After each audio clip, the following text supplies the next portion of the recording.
Bismillahirrahmanirrahim.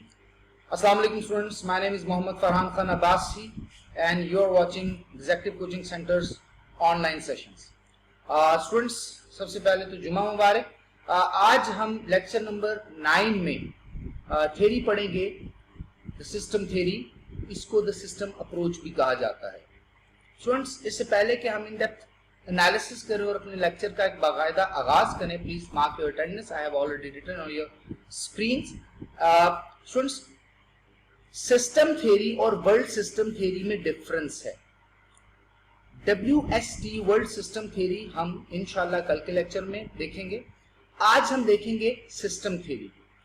System theory को understand करने के लिए कुछ बेसिक कॉन्सेप्ट्स को अंडरस्टैंड करना बहुत जरूरी है। 1920 से ऑनवर्ड एक बायोलॉजिस्ट थे जिनका काफी ज्यादा काम था बायोलॉजी में, और उन्होंने इंसान या जानवर के जो डिफरेंट बायोलॉजिकल ऑर्गन्स है उनका आपस में इंटरएक्शन, उनका आपस में interdependence with in the body and outside the body, identifiable elements. For example heart है, लंग्स है, किडनीज है, रेस्पिरेटरी सिस्टम है, डाइजेस्टिव सिस्टम है, नर्वस सिस्टम है। इनके रिलेशन को इस तरह से बयान किया जैसे कि एक मुकम्मल सिस्टम है और उस सिस्टम के वो एलिमेंट्स हैं। इस थ्योरी को फिर 1950s में सोशल साइंसेज में कैरी किया गया, एंथ्रोपोलॉजी में, सोशियोलॉजी में, पॉलिटिकल साइंस में, और ऑनवर्ड फिर इसको इंटरनेशनल रिलेशन में अडॉप्ट कर दिया गया। हम इन डेप्थ आज के इस लेक्चर को अंडरस्टैंड भी करेंगे और देखेंगे और फोकस करेंगे कि कैसे सिस्टम थ्योरी इंटरनेशनल रिलेशन और कौमों के आपस में बाहमी ताल्लुकात यानी इंटरेक्शन को इन डिटेल एक्सप्लेन करती है। तो सबसे पहले स्टूडेंट्स, स्लाइड नंबर 1 में हम बेसिक फीचर्स देखेंगे, जो कंटेंट है हमारे आज के लेक्चर का। फिर उन फीचर्स की एक्सप्लेनेशन देखेंगे और सिस्टम थ्योरी की एक्सप्लेनेशन देखेंगे, और फिर उसके ऊपर जो क्रिटिसिज्म आया उसको भी हम अंडरस्टैंड करने की कोशिश करेंगे। स्टूडेंट्स, जैसा कि मैं अभी बता चुका हूं कि ये जो थ्योरी है it owes its origin to biology, particularly to the writings of Ludwig von Bertalanffy. जो बर्टनफ्रे हैं ये एक बहुत ही रिनाउंड बायोलॉजिस्ट हैं यूरोप के। System theory in IR was first introduced in the middle of 1950s by a group of American scholars. A system is a set of elements standing in interaction. In IR भी set of element ही है। International relation में अगर international politics को, international system को देखें तो इसमें भी एलिमेंट्स हैं, और वो एलिमेंट्स क्या हैं? नेशन स्टेट्स हैं, और उनका आपस में इंटरेक्शन होता है। ऑब्वियस सी बात है, जिस तरह बॉडी के अंदर मौजूद हर अलग अलग आइडेंटिफाइबल एलिमेंट यानी ऑर्गन की एक अपनी स्टैंडिंग है, उसकी बॉडी के अंदर बाकी एलिमेंट्स के साथ इंटरेक्शन और उसकी एक रिजल्ट्स और उसकी परफॉर्मेंस है। इसी तरह इंटरनेशनल सिस्टम को भी जब हम ऑब्जर्व करते हैं तो नेशन स्टेट्स की एज ए नेशन अपनी क्या कैपेसिटी है, उसके बाद उसके रीजन में उसके क्या इंटरेक्शंस हैं, उसका क्या रोल है, और इंटरनेशनल पॉलिटिक्स में उसका क्या रोल है, और कौन सी नेशन स्टेट डोमिनेंट है। जिस तरह ह्यूमन बॉडी में बहुत से internal organs, major organs consider किए जाते हैं। स्टूडेंट्स, जो चौथा बेसिक फीचर है इस थ्योरी का, उसमें वो कहता है सिस्टम कंसिस्ट ऑफ 3 एलिमेंट्स। जिस तरह के अभी मैंने जिक्र किया, नंबर 1 आइडेंटिफाइबल एलिमेंट्स, वो एलिमेंट्स जो बेसिक सिस्टम में इंटरेक्ट करते हैं, यानी कि बहुत से एलिमेंट्स मेजर एलिमेंट्स होते हैं और बहुत से एलिमेंट्स सब एलिमेंट्स होते हैं। जिस तरह हमारी बॉडी में heart is a major element, lungs are the major element, kidneys है, नर्वस सिस्टम है, रिप्रोडक्टिव सिस्टम है, आपका डाइजेस्टिव सिस्टम है, आपका रेस्पिरेटरी सिस्टम है। लेकिन ये पूरे के पूरे जो सिस्टम्स हैं ये एक सेंट्रल एलिमेंट पे डिपेंडेंट है और फिर उसके एसोसिएटेड सब एलिमेंट्स है। जिस तरह हार्ट जो है इसमें सुपीरियर वेना कावा का रोल है, इंफीरियर वेना कावा का रोल है, वेंट्रिकल्स का रोल है, कोरोनरी आर्टरीज का रोल है, तो वो सब सिस्टम्स में आ जाएगा। इसी तरह अगर आप गौर से देखें तो सबसे पहले आइडेंटिफाइबल एलिमेंट्स किसी सिस्टम में होते हैं। नंबर 2, उन आइडेंटिफाइबल एलिमेंट्स का आपस में रिलेशनशिप या उनका इंटरडिपेंडेंस और इंटरेक्शन, और तीसरी इंपॉर्टेंट चीज जिस बाउंड्री में वो काम कर रहे हैं। अगर इंसानी जिस्म को देखें तो इंसानी जिस्म की एक बाउंड्री है जिसके अंदर ये ऑर्गन्स काम करते हैं और फिट इन है। इसी तरह इंटरनेशनल पॉलिटिक्स को अगर देखें तो इसमें नेशन स्टेट्स हैं, आइडेंटिफाइबल एलिमेंट्स, और उनके सब एलिमेंट्स रीजनल ग्रुप्स हो सकते हैं इंटरनेशनल सिस्टम के अंदर, इंटरनेशनल ऑर्गेनाइजेशंस हो सकती हैं, मल्टीनेशनल कंपनीज हो सकती हैं, नॉन स्टेट एक्टर्स हो सकते हैं। अब उनका एक बाउंड्री में यानी कि इंटरेक्ट करना, उनकी एक जो लिमिटेशन है जिसमें वो इंटरेक्ट करते हैं, और वो लिमिटेशन उनकी पावर, उनकी इकोनॉमिक पावर, उनकी मिलिट्री पावर, उनके बिहेवियर, उनके स्टेट एक्शन से, उनकी फॉरेन पॉलिसी से वाजिया हो जाती है। A system has sub system, जिस तरह के अभी जिक्र किया गया, international system, regional organisations like ASEAN, SAARC, Shanghai corporation organisation, NATO, यूरोपीय यूनियन, ब्रिक्स, उसके अलावा लीग ऑफ नेशंस, उसके अलावा ओआईसी, उसके अलावा गल्फ कॉर्पोरेशन काउंसिल, उसके अलावा बहुत सी और, जिस तरह अरब लीग है, ये सब सिस्टम है जो एक बड़े सिस्टम में जिसमें नेशन स्टेट्स का मेजर रोल है, इंटरेक्ट करते हैं। The proponents of system theory in IR believe that a scientific study of international relation is possible if the interaction among nation states and their level of interdependence can be satisfactorily analyzed। कहते ये हैं जो system theory के proponents या adherent हैं कि international system को बहुत इजीली हम अंडरस्टैंड कर सकते हैं कि इंटरनेशनल सिस्टम चलता कैसे है, ग्लोबल पॉलिटिकल इकोनॉमी कैसे चलती है, मेजर डिसीजन मेकिंग पार्ट्स कैसे अपना काम करती हैं, फॉरेन पॉलिसी मेजर जो एक्टर्स हैं या मेजर स्टेक होल्डर्स है दुनिया के, उनकी कैसे डेवलप होती है, कौन से बेसिक फीचर्स होते हैं, कौन सी बेसिक डिपेंडेंसीज होती हैं, कौन से ऐसे फार्मूलाज और एजेंडाज होते हैं जिसमें उनकी फॉरेन पॉलिसी एग्जीक्यूट करती है, मेजर ग्लोबल इश्यूज को कैसे टैकल किया जा सकता है, मेजर ग्लोबल इश्यूज को टैकल करने के लिए कौन सी ऑर्गेनाइजेशन एक्टिवली पार्टिसिपेट करती हैं, क्यों करती हैं, रीजनल ऑर्गेनाइजेशन का क्या रोल होता है। तो इस सब चीजों को साइंटिफिकली आईआर में भी देखा जा सकता है, जिस तरह किसी ह्यूमन बॉडी के अंदर मौजूद डिफरेंट एलिमेंट्स को देखा जा सकता है। असल में मॉर्टन कैप्लन वो वाहिद एक आईआर के थियरिस्ट है जिन्होंने इन डेप्थ एनालिसिस किया है सिस्टम थ्योरी के ऊपर।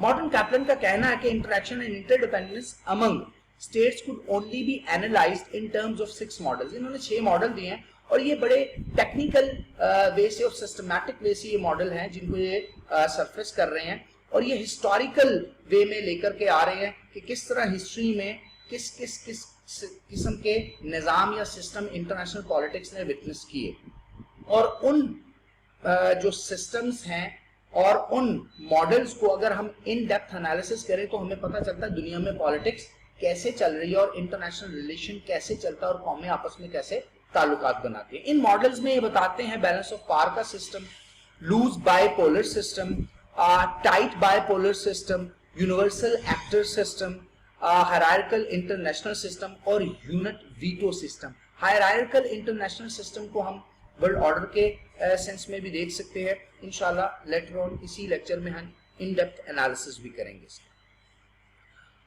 कुछ ऐसे स्कॉलर्स भी हैं जिस तरह C.W. मैनिंग हो गए, केनेथ बोल्डिंग हो गए, जो कि सिस्टम थ्योरी को कुछ हद तक इंटरनेशनल रिलेशन में एक बेहतर डेवलपमेंट कहते हैं, लेकिन साथ ही साथ उसको क्रिटिसाइज भी करते हैं। और इन दोनों का मानना यह है कि आज के इंटरनेशनल सिस्टम में, आज के इंटरनेशनल रिलेशन में और आज की वर्ल्ड पॉलिटिक्स में जो सिस्टम थ्योरी बाउंड्री का कॉन्सेप्ट देती है, ऐसी को बाउंड्री एग्जिस्ट नहीं करती। और नेशन स्टेट सिर्फ एलिमेंट्स नहीं है, इनके अलावा बहुत से एलिमेंट्स हैं। जिस तरह हम इंटरनेशनल रिलेशन की जब आज के दौर में डेफिनेशन देखते हैं, इंटरनेशनल रिलेशन की कॉन्सेप्चुअलाइजेशन करते हैं, जो हमने लेक्चर नंबर 1, 2, 3 में इन डेप्थ एनालिसिस किया है कि नॉन स्टेट एक्टर्स का रोल है, इंटर गवर्नमेंटल ऑर्गेनाइजेशंस का रोल है, इंटरनेशनल नॉन गवर्नमेंटल ऑर्गेनाइजेशंस का रोल है, IFICs का रोल है, MNCs का रोल है। तो अब तो इंटरनेशनल रिलेशन में ये भी एक्टर्स आ गए हैं, ह्यूमन ऑर्गेनाइजेशंस का रोल है, इंटरनेशनल ऑर्गेनाइजेशंस का रोल है। तो थोड़ा सा क्रिटिसिज्म जो बेसिक हमने भी फीचर्स पढ़े इसमें ये भी डिस्कस हो। स्टूडेंट्स, लीडिंग थियरिस्ट जैसे मैंने बताया मॉर्टन कैप्लन है, क्रिटिसिज्म C.W. मैनिंग का है, बोल्डिंग का है और गट्जू का है। एक्सप्लेनेशन पे जाते हैं, सिस्टम थ्योरी कहती क्या है, इन डेप्थ एनालिसिस क्या करती है। वो कहते हैं system theory owes its origin to biology, particularly to writings of Ludwig von Bertalan Fay, a noted biologist in 1920s. From biology the system theory came to anthropology, sociology, फिर political science IR, और फिर 1950s में group of American scholars ने इसको surface किया। Understand करने के लिए सिस्टम थ्योरी को हमें पहले सिस्टम को अंडरस्टैंड करना पड़ेगा, सिस्टम की डेफिनेशन को अंडरस्टैंड करना पड़ेगा। तो एकेडमिक पॉइंट ऑफ व्यू से जो सिस्टम की डेफिनेशन है, जिसको बर्टलन फे डिफाइन करते हैं, जो थ्योरी के फाउंडर भी हैं, वो कहते हैं is a set of elements standing in interaction, यानी एलिमेंट्स जिस तरह आइडेंटिफाई एलिमेंट्स हों और वो आइडेंटिफाइबल एलिमेंट्स जो हैं वो इंटरएक्शन भी करें आपस में एक बाउंड्री के अंदर। तो सिस्टम, तो आप अगर किसी मशीन को अंडरस्टैंड करना चाहें मैकेनिक्स में, किसी मोटर का फंक्शन जानना चाहें, तो उसमें different major and minor elements होते हैं। किसी इंजन में मेजर एंड माइनर एलिमेंट्स होते हैं जो आपस में इंटरेक्ट करते हैं तो इंजन चलता है। बिल्कुल इसी तरह इंटरनेशनल पॉलिटिक्स भी चलती है। James Rosenau, scholar of IR, believed that a system is considered to exist in an environment and to be composed of parts which through interaction are in relation to each other। वो ये कहता है कि system की definition ये भी है कि सिस्टम किसी इन्वायरमेंट में हो, जिस तरह के कैप्लन का मानना है कि वो एक बाउंड्री में हो, ये उस बाउंड्री को एनवायरमेंट का नाम देते हैं। 3 कोर assumptions सिस्टम अप्रोच या सिस्टम थ्योरी की। Number 1, every system has clearly identifiable elements. जिस तरह के अगर हम सोलर सिस्टम को देखते हैं तो सोलर सिस्टम में प्लैनेट्स हैं, नॉन प्लैनेट्स हैं, एस्टेरॉइड्स हैं, और उसके अलावा कमेट्स हैं और कुछ ऐसे एलिमेंट्स जो सोलर सिस्टम के इर्द गिर्द रिवॉल्व करते हैं और वो एक सोलर सिस्टम को बनाते हैं। इसके साथ साथ वो कहता है कि second system must have a set of relationship. Obviously बात है, इन तमाम प्लैनेट्स का आपस में एक रिलेशनशिप है।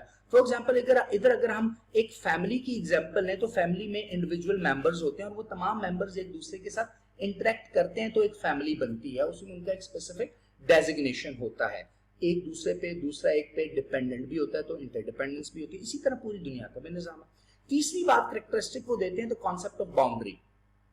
कॉन्सेप्ट ऑफ बाउंड्री या बॉर्डर को अंडरस्टैंड करने के लिए आप ये समझ लें कि without boundaries a system is incomplete. However everything around us does not constitute a system. For example अगर आप किसी सुपरमार्केट में जाएं और वहां पर मौजूद बहुत से सेलर्स और बायर्स हैं और बहुत से कस्टमर्स हैं, तो वो एक सिस्टम के तहत नहीं ऑपरेट कर रहे, क्योंकि सबकी अलग अलग आइडेंटिटीज हैं और सब कुछ देर के लिए वहां इकट्ठे हुए हैं और उनका आपस में कोई खास इंटरडिपेंडेंस या इंटरेक्शन नहीं है, तो कोई बाउंड्री डिवाइडेड या डिफाइंड नहीं है, जिस वजह से उसको हम सिस्टम नहीं कहेंगे। बट जो आप ऑर्गेनाइजेशंस का सिस्टम देखते हैं, जिस तरह आसियान, सार्क है, और ये सिस्टम के अंदर सब सिस्टम्स हैं, इनकी बाउंड्रीज जरूर है, इनकी लिमिटेशंस जरूर है। Morton Kaplan, one of the best known system theorist, here holds that interaction and interdependence of nation states are to be examined in order to have a good knowledge of international system. अब international system का पहले आपको knowledge होना चाहिए कि international system किस type का, जिस तरह आजकल का सिस्टम किस टाइप का चल रहा है। टाइप बाइपोलैरिटी है, लूज बाइपोलैरिटी है, यूनिपोलर वर्ल्ड है, दुनिया में सिर्फ एक ही रूल चल रहा है, कोई हायरार्किकल सिस्टम चल रहा है या फिर वीटो सिस्टम चल रहा है। तो उसकी उन्होंने क्लासिफिकेशन की, जिसमें वो बैलेंस ऑफ पावर सिस्टम की बात करते हैं, लूज बाइपोलर सिस्टम की बात करते हैं, टाइट बाइपोलर सिस्टम की बात करते हैं, यूनिवर्सल एक्टर सिस्टम की बात करते हैं, हायरार्किकल इंटरनेशनल सिस्टम की बात करते हैं, यूनिट वीटो सिस्टम की बात करते हैं। ये जो 6 मॉडल्स हैं, इसको हम इन डेप्थ एनालिसिस करते हैं और ये हिस्ट्री में से इवॉल्व हुए हैं। For example balance of power system कैसा है? ये तब बैलेंस ऑफ पावर सिस्टम चलता है जब मेजर 4 या 5 बड़ी पावर जो एक दूसरे को बैलेंस करें और दुनिया के निजाम को चलाएं। हम हिस्ट्री में देखते हैं कि बैलेंस ऑफ पावर सिस्टम जो 17th सेंचुरी से मिड 20th सेंचुरी तक चला और 4 या 5 ही मेजर एक्टर दुनिया में हमें नजर आए, जिसमें ब्रिटेन है, फ्रांस है, उसके अलावा आपको स्पेन नजर आता है, ऑटोमन एम्पायर। तो इन्होंने पूरी दुनिया को कंट्रोल किया और इस बैलेंस ऑफ पावर सिस्टम में ये होता है कि अगर कोई एक ताकतवर है तो उसके एंटायर एक ग्रुप ऑफ एंटिटीज या कंट्रीज या नेशन स्टेट्स उसको बैलेंस करते हैं, और जैसे ही उनमें से कोई और बैलेंस ऑफ पावर के उस एक स्पेसिफिक जो बॉर्डर है, लिमिटेशन, उसको क्रॉस कर जाए, यानी वो अल्टीमेटली बाकी सबसे ताकतवर हो जाए, तो बैलेंस ऑफ पावर का सिस्टम टूट जाता है। क्योंकि वो जो ताकतवर मुल्क है वो अपनी हेजमोनी या अपना स्टेटस जो है उसको ज्यादा स्ट्रेंथन करने की कोशिश करता है। और बात करता ऐसा जब मौका आता है तो लूज बायपोलैरिटी भी हो जाती है, यानी दो डिफरेंट पोल्स बन जाते हैं और उन दो डिफरेंट पोल्स में फिर बहुत से ममालिक जो है वो अलायंसेस भी बना लेते हैं। This would mean a shift in international decision making process of the actor towards more ambitious national interest. Obviously बात है, जो एक ताकतवर निकलेगा वो अपने नेशनल इंटरेस्ट को प्रमोट करेगा।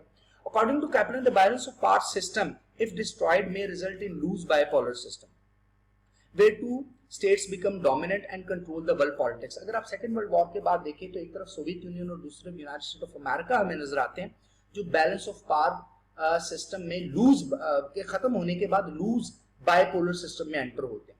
लूज बायपोलर सिस्टम इसको इसलिए कहा जाता है कि बहुत से ममालिक ऐसी हैं जो इस बायपोलैरिटी का हिस्सा नहीं बनते। जिस तरह नॉन अलाइन मूवमेंट को हम देखते हैं, ऐसे स्टेट्स को देखते हैं जो दोनों में से किसी के साथ अलाइ नहीं करते और दोनों कि जो आपस में दोनों पोल्स पर दो मुल्क जो वर्ल्ड को कंट्रोल कर रहे हैं वो कंप्लीटली वर्ल्ड के रिसोर्सेज या पॉलिटिक्स या इकोनॉमी को कंट्रोल नहीं कर पा रहे।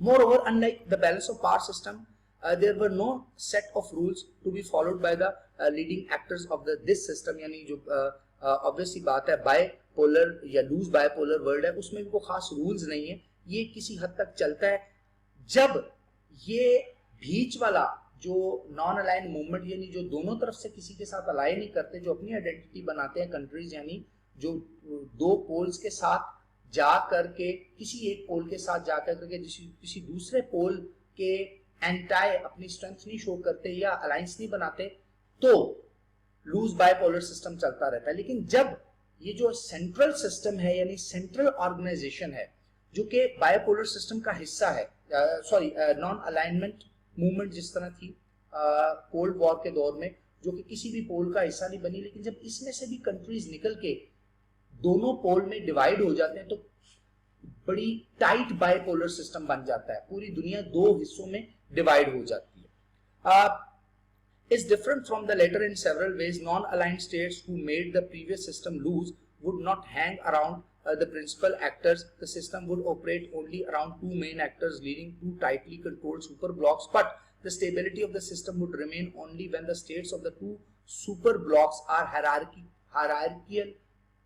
organized होंगी, hierarchy में organized होंगी। Obviously बात है, the purpose of a tight control of the leaders of the respective super blocks, if this hierarchy dissolve, it tends to give way to loose bipolar system, तो फिर loose bipolar system बनने के chances ज्यादा हो जाते हैं। उसके बाद स्टूडेंट यूनिवर्सल एक्टर सिस्टम, ये बड़ा टेक्निकल सी बात है। वो कहता है under this system the universal actor such as United Nation is powerful enough to control national actors individual states. इसमें एक ऑर्गेनाइजेशन सामने आती है जो इतनी ज्यादा ताकतवर हो जाती है, जो कंट्रीज को कंट्रोल करती है और पूरी के पूरे कंट्रीज को डोमिनेट करती है। The national actors would be allowed to pursue their objective but within the framework set by the universal actor. यानी जो इंटरनेशनल ऑर्गेनाइजेशन ने स्टैंडर्ड बनाए उसको ही किसी नेशन स्टेट को फॉलो करना है, और अगर वो फॉलो नहीं करेगी तो उसको पनिश किया जाएगा। और अगर वो स्टेट इतनी ज्यादा ताकतवर है कि वो नेशनल एक्टर की अथॉरिटी से बाहर भी जा सकते हो तो ऑब्वियस सी बात है फिर यूनिवर्सल एक्टर सिस्टम भी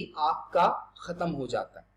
इन hierarchical international system one universal actor would control the world politics, जिसको हम सेंट्रलाइज सिस्टम भी या वर्ल्ड ऑर्डर भी कहते हैं। This system can be both directive and non directive. अब डायरेक्टिव कैसे होगा? अगर international order is controlled by one national actor like Nazi Germany, this system would be directive. But if controlling national actor followed principle of democracy it would be non directive. मतलब जो एक actor दुनिया को control कर रहा है वो democratically दुनिया जो है उसको सपोर्ट कर रही है, उसके हक में है, तो ये नॉन डायरेक्टिव होगा। यानी डायरेक्शन ऊपर से नहीं आ रही बल्कि सिस्टम के अंदर से उसको डायरेक्शन मिल रही है और वो बाय कॉन्सेंट उस सिस्टम को चला रहा है। In this directive hierarchical system there would be greater tension within the system as small actors would feel insecure and threatened. Obvious सी बात है, जो डायरेक्टिव सिस्टम होता है उसमें तो डायरेक्शन उस सेंट्रल स्टेट ने देनी है और जैसा कानून, जैसी इकोनॉमी, जैसे पॉलिटिकल सिस्टम, जैसी आइडियोलॉजी, जैसा वर्ल्ड सिस्टम उसके हक में बेहतर है वो उसी को सपोर्ट करेगा। तो जो इंडिविजुअल एक्टर यानी एलिमेंट्स हैं वो फिर कहीं ना कहीं रेजिस्ट करेंगे। जिस तरह न्यूक्लियर नॉन प्रोलिफरेशन ट्रीटी की रिजेंटमेंट में आपने देखा बहुत से इसके सिग्नेटरी नहीं है, बहुत सी कंट्रीज जो हैं वो इस जो डायरेक्टिव सिस्टम यानी हायरार्कियल सिस्टम को नहीं मानते, वर्ल्ड ऑर्डर के सिस्टम को नहीं मानते, तो वो फिर अपनी पार्ट्स बनाते हैं और फिर बाज का आपको मल्टीपोलर सिस्टम भी बनता हुआ नजर आता है। इसके बाद जो मॉर्टन है वो कहते हैं द यूनिट वीटो सिस्टम। ये बहुत ही ज्यादा खतरनाक सिस्टम है जो वर्ल्ड पॉलिटिक्स में अगर आ जाए तो फिर एक अलग सी वॉर स्टार्ट हो सकती है, क्योंकि हर यूनिट, हर एलिमेंट अपनी अथॉरिटी और अपनी स्ट्रेंथ को डोमिनेट करने की कोशिश करता है by acquiring maximisation of economic resources, military resources and political authority. Actors are immensely powerful and can destroy one another. Under this system, all actors possess highly destructive weapons, such as weapons of mass destruction to finish others. It is a system similar to the state of nature described in Hobbes, where all are selfish and quarrelsome and target other. बिल्कुल hope की एक theory थी। State of nature में वो ये बताते हैं कि सब इक्वल है और जो ताकतवर है वह दूसरे को टफ टाइम देगा। इसमें कोई सेंट्रल अथॉरिटी नहीं है, कोई दो पोल्स नहीं है, कोई टाइप बाइपोलैरिटी नहीं है, बल्कि यूनिट वीटो सिस्टम है। हर एक एलिमेंट, हर एक एक्टर इतना ज्यादा ताकतवर हो गया है या इतना ज्यादा उसके पास अथॉरिटी है या उसके पास डिसीजन मेकिंग पावर है कि वो जैसा चाहे करे, तो सिस्टम दुनिया का इम्बैलेंस होता है। जिस तरह के हम न्यू रियलिज्म का कॉन्सेप्ट पढ़ते हैं जिसमें वो दुनिया को कहते हैं एनार्किक। स्टूडेंट्स, इसके बाद हम अंडरस्टैंड करेंगे क्रिटिसिज्म। तो इस थ्योरी में जो मेजर क्रिटिसिज्म है, the idea of international system where nation states are the main elements and their interaction make system survive is not beyond controversy. उसकी रीजन सबसे बड़ी ये है कि नेशन स्टेट ही मेन एक्टर नहीं है आज के इंटरनेशनल रिलेशन में।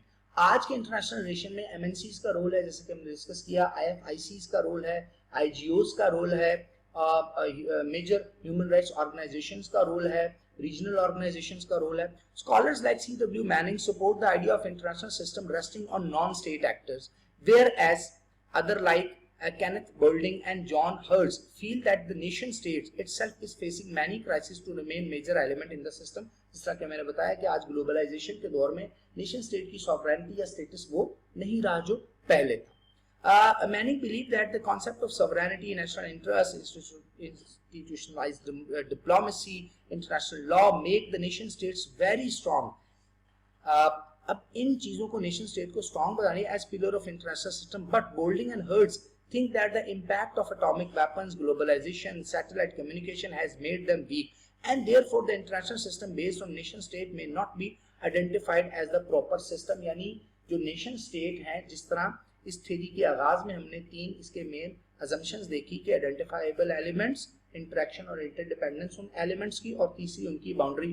तो ये कहते हैं कि जो आइडेंटिफाइबल एलिमेंट्स हैं उसमें नेशन स्टेट के अलावा बहुत से और एलिमेंट्स भी आ गए हैं। तो आप सिर्फ नेशन स्टेट को मॉडल बनाते हुए वर्ल्ड को अंडरस्टैंड नहीं कर पाओगे, वर्ल्ड के सिस्टम को अंडरस्टैंड नहीं कर पाओगे। लेकिन स्टूडेंट्स, सिस्टम थ्योरी जब से इंटरनेशनल रिलेशन का हिस्सा बनी है तो बहुत से स्कॉलरली वर्क इसके ऊपर हुआ है और उसको बेस बनाते हुए दुनिया के बहुत से मॉडल्स के ऊपर काम किया गया और बहुत सा स्कॉलरली वर्क प्रोड्यूस भी किया गया।